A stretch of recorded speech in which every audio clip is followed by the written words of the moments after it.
San Diego gets rain. Snow in our local mountains forces some schools to close. An update on this winter storm and the chance for more later this week. It's really hard for him to see his father like that. A partial reunion for one immigrant family separated after crossing into the U.S. An update on their story and a big ruling today impacting the future of the border wall. Well, what's the path forward? And so the path forward is, we have to make the experience not just educational, but we have to entertain. And SeaWorld CEO announces his resignation amid a continued slump. What it means for one of San Diego's biggest brands. KPBS Evening Edition starts right now.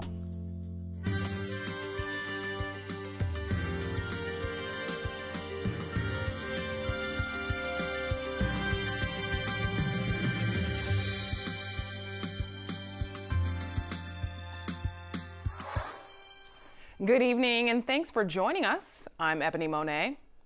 A winter storm warning remains in effect until 10 p.m. tonight for parts of San Diego County. Mountain communities such as Julian, Pine Valley, and Palomar Mountain have received several inches of snow from that system that moved through this morning. The snow led to some school closures in the area. The winter weather also brought rain to the rest of San Diego County. Aaron Calandra has an update on this storm. Well, this is certainly one of the largest winter storms that we have seen here in quite some time. We saw a lot of rain, showers in places, even a little bit of hail through parts of the county. Those higher elevations, well, they're seeing snow, certainly causing some slippery travel and also restrictions there through the passes. Some of the higher elevations are seeing up to a foot of snow and as far down as 2,500 feet, about 3 inches at least. Here's the snow map. Locally around Mount Laguna, some people saw 9 inches. Widespread about 1 to 3 inches, and that's certainly enough here in Southern California to cause some travel concerns for sure. Now, we also saw a lot of rain coming out of this system, and in San Diego, not quite an inch, but getting close, and that's a lot for us. It's been very dry here lately, so any kind of wet weather is a good thing. And I'm going to have much more on this storm coming up in just a few minutes. A federal judge in San Diego struck down a challenge to the president's border wall today. Judge Gonzalo Curiel, attacked by Trump as being biased because of his Mexican heritage, has sided with the administration. KPBS Frontiers reporter Jean Guerrero has more. The lawsuit challenged the administration's effort to bypass environmental and historic preservation laws to build a border wall. In his 101-page decision, Judge Curiel said he did not have, quote, serious constitutional doubts, end quote, regarding Homeland Security's authority to waive those laws. The authority was granted by Congress in 2005. He said it wasn't the court's job to decide whether the actions in question were, quote, politically wise or prudent. Brian Segui, of one of the plaintiffs with the Center for Biological Diversity, says they plan to appeal the decision with the Supreme Court. Obviously, we're disappointed. DHS will be able to proceed with these projects without complying with cornerstone environmental laws to protect endangered species and clean water. The lawsuit was brought by the California Attorney General and several other environmental groups. Jean Guerrero, KPBS News. Another win for the Trump administration, this time at the Supreme Court, regarding the handling of immigrant detainees. The High Court has ruled asylum seekers and those accused of crimes are not entitled to a bond hearing within 6 months. That means the government is allowed to detain those individuals indefinitely until their cases are resolved. Today's ruling reverses an appeals court decision out of California. More than 75 members of Congress have asked Homeland Security to clarify its policies when it comes to the separation of immigrant families in its custody, saying the practice is unconscionable. The move comes as a few months after KPBS aired a story about a 1-year-old being separated from his father after crossing the U.S.-Mexico border. And advocacy groups filed a complaint citing dozens of similar cases. Once again, we check in with KPBS's Jean Guerrero for the story. 1-year-old Mateo spent months without his mom or dad after the family crossed the border. Immigration officials took him from his father in November, sending him to a refugee shelter 1,500 miles away. Mateo's mom, Olivia Caceres, was reunited with him in Los Angeles this month. They're staying at the house of an aunt and uncle who are helping them. It took Olivia weeks of back and forth with the U.S. government to get him back. I felt like a stranger trying to adopt my own son. Olivia, her partner Jose de Marfuentes, and their two sons, Andrea and Mateo, fled their violence-torn neighborhood in El Salvador last fall, traveling on the roof of Mexico's infamous train, La Bestia. As they neared the U.S., they decided to split up.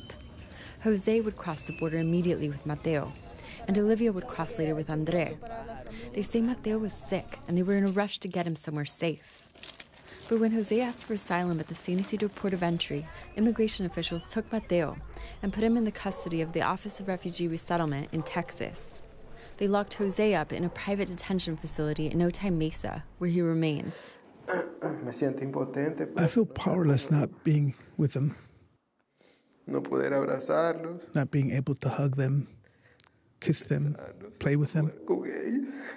Months earlier, former Homeland Security Secretary John Kelly said the administration was considering separating Central American families at the border as a policy to deter more from coming. We will continue to expand our approach to deterring illegal migration. And more recently, 33 senators pointed the finger at the new secretary, Kirsten Nielsen, saying she, quote, failed to repudiate this practice.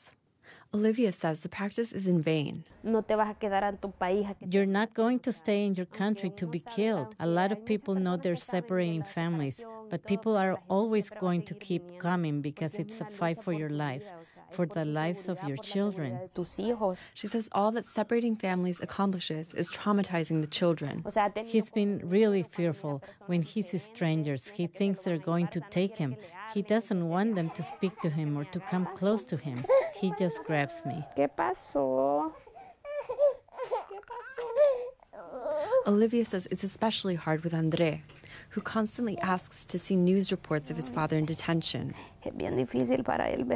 It's really hard for him to see his father like that. Por favor. No, I told you. Papa told you not to see the news reports anymore. Under the Obama administration, asylum-seeking families were often released on parole. But the Trump administration has leaned more towards keeping them detained, especially men. It's really a cruel strategy. Everyone suffers. The family who's helping you, us, the children. In a statement, Immigration and Customs Enforcement says it separates families for the safety of the children, because sometimes smuggling organizations pair non-relative children with adults. Olivia was released with an ankle bracelet that tracks her location. She must shower with it, sleep with it, and change its battery every 6 hours. It's irritating my skin. I've tried applying cream. She's not allowed to stray far from home. She can't work legally for months. And she doesn't have Jose to help with the children. This was like the first week they were in LA. Olivia's lawyer, Erica Pinedo, says she always tells potential clients these days that it's likely they're going to be separated from their children if they try to seek asylum in the U.S. She says this never deters them. We have to be able to understand the lengths that you go to save a family member's life, to give your child a better life. I think most of us would do anything to save our child's life if we really thought our children would be killed. Hola, amor. Jose calls Olivia almost every day to talk to his sons. I watched him do the report without crying. That's what I like, for you not to cry. Papá, mi amor. Papá, mi amor. Jean Guerrero, KPBS News. Immigration and Customs Enforcement denied the family's request for Fuentes to be released on parole. The family appealed this denial and is awaiting a response. David Nislide will soon get to work as San Diego's next police chief. Monday, the city council unanimously approved his appointment, and this morning, Nislide was sworn in beside city leaders and his family. Here's some of the ceremony and what Nislide had to say. What an exciting morning for our great city. And today marks a new era for the San Diego Police Department as we swear in David Nislight as our new police chief.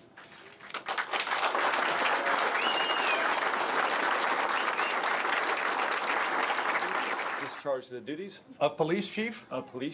Upon which I'm about to enter. Congratulations, Chief. Thank you, sir.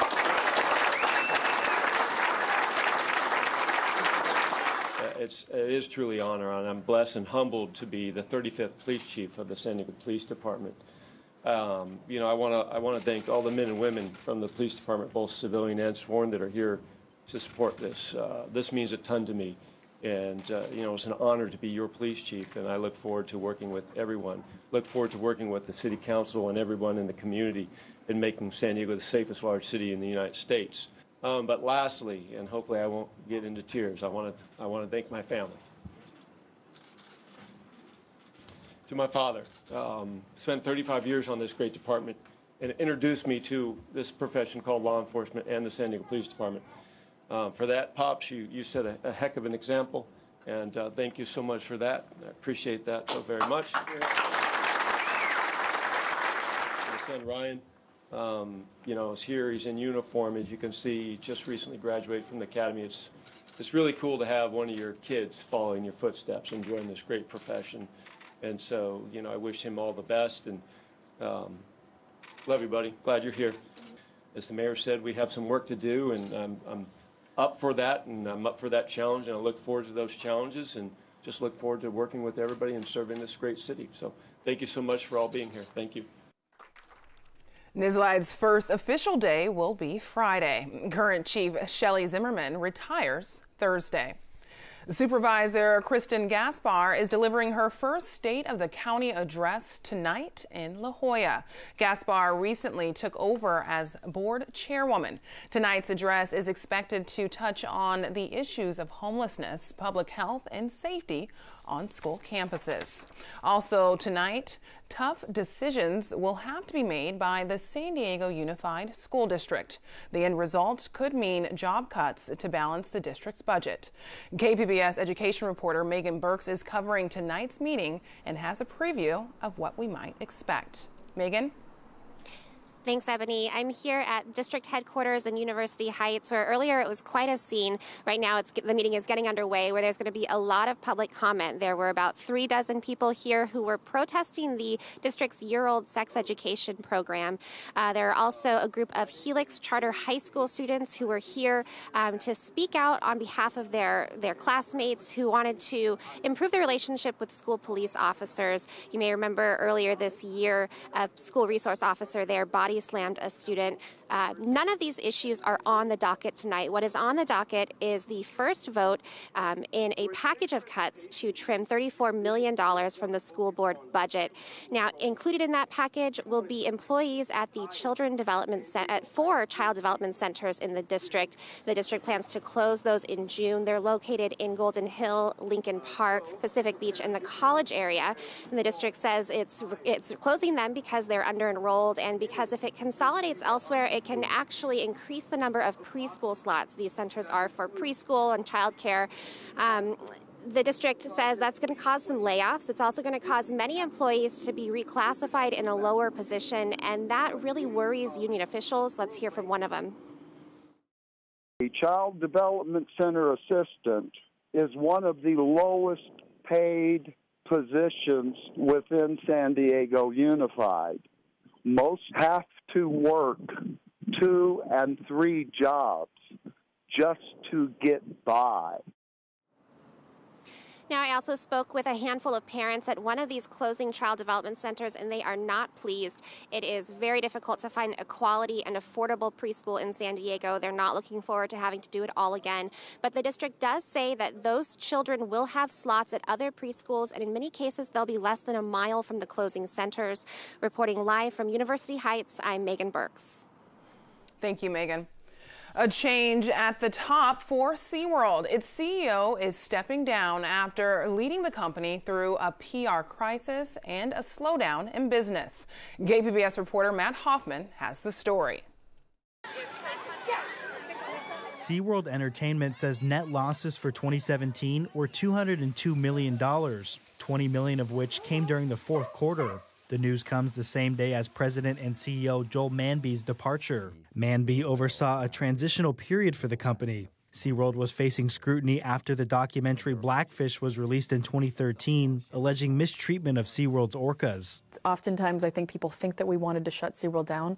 We don't. We actually think they should spearhead the evolution, essentially evolve us out of animals for entertainment. Stopping the captive breeding program would be necessary as well. And SeaWorld acted. Under Manby's leadership, the company announced in 2016 they would end their orca breeding program and the shows that go with them. At the time, Manby said, as society's understanding of orcas continues to change, SeaWorld is changing with it. Part of that change includes the announcement of more thrill rides, like the Eel Coaster, expected to debut in San Diego this year. They're really focusing on all the other parts of either sea life education, making it more interactive, showing how their rescue efforts, so it excites people more about what really an organization like SeaWorld does for the environment. And then they're going to make all these great rides that will be very competitive now, with certainly in San Diego, probably much more aggressive and much more teen-oriented than what's available at, say, Legoland. SeaWorld says attendance across theme parks was down 5.5% overall last year.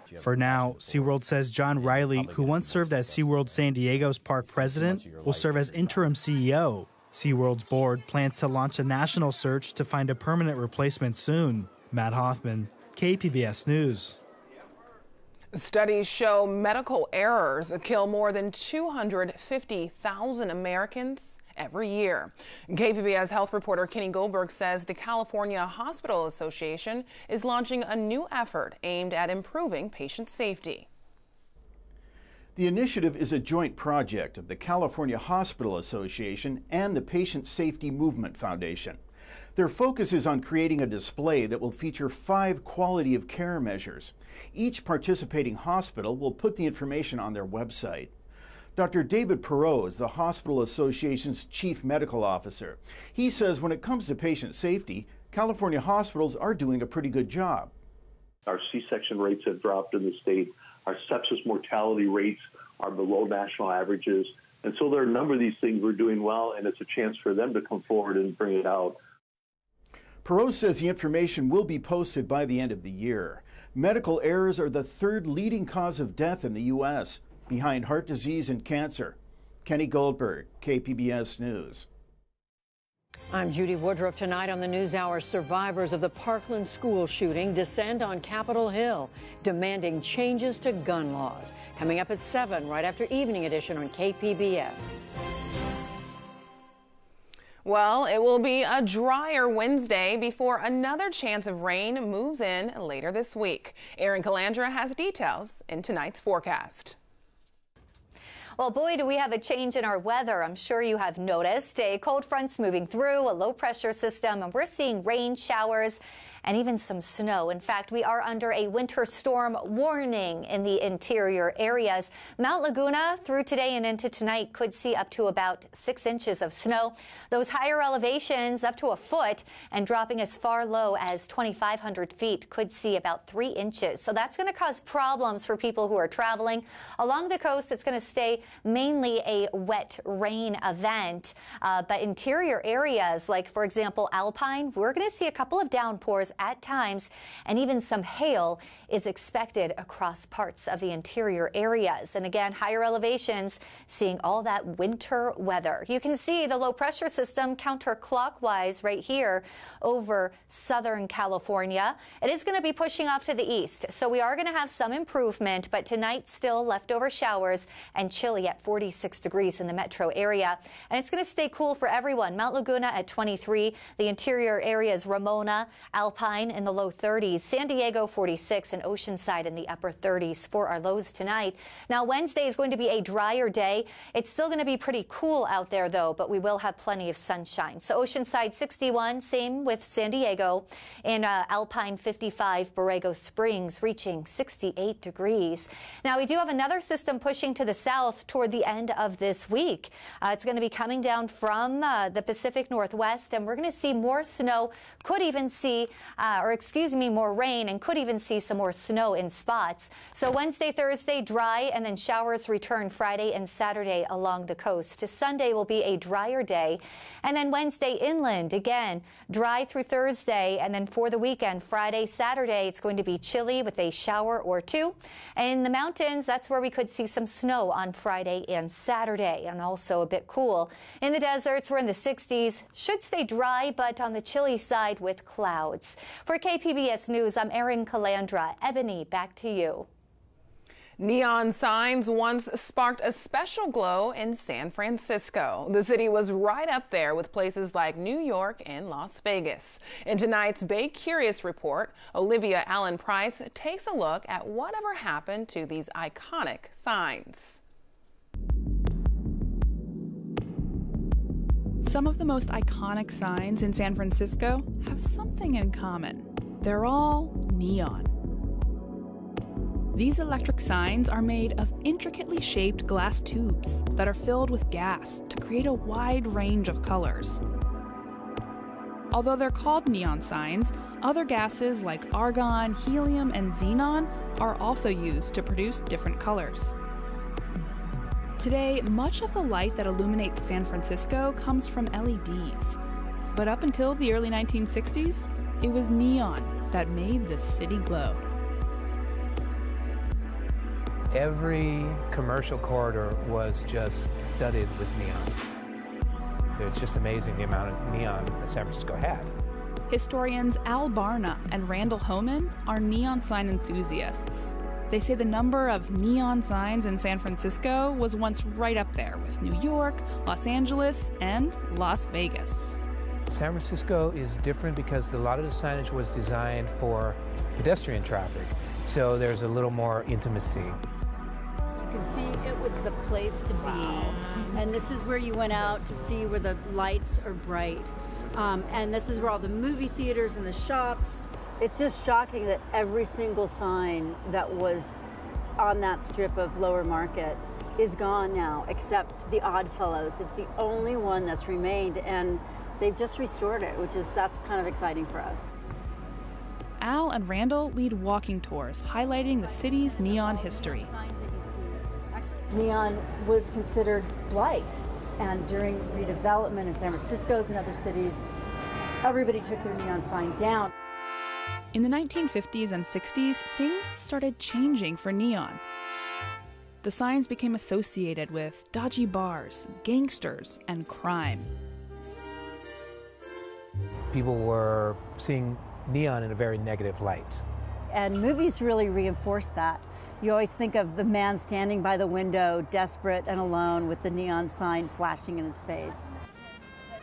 If you walk around the city today, you'll still find plenty of old neon signs hanging in front of long-forgotten businesses. Even though the heyday may be in the past, the art form of neon signs is far from dead.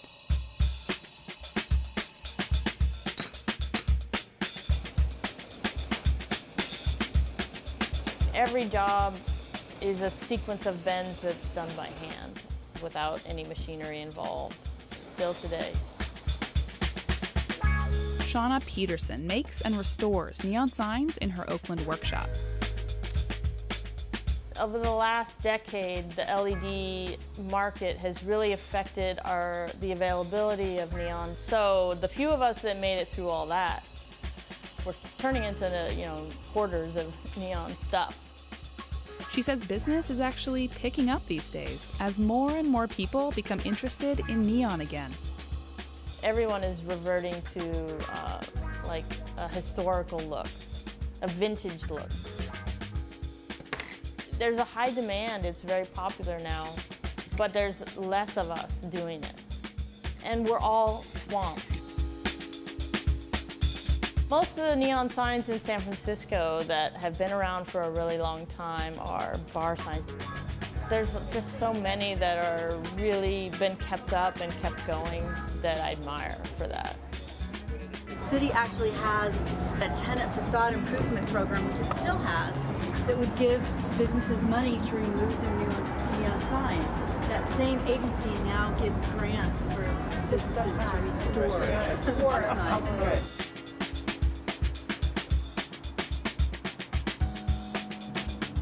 With help from city subsidies, more businesses are going neon, bringing back that special glow to the city. Authenticity never goes out of style, especially in design. And the design is often so good.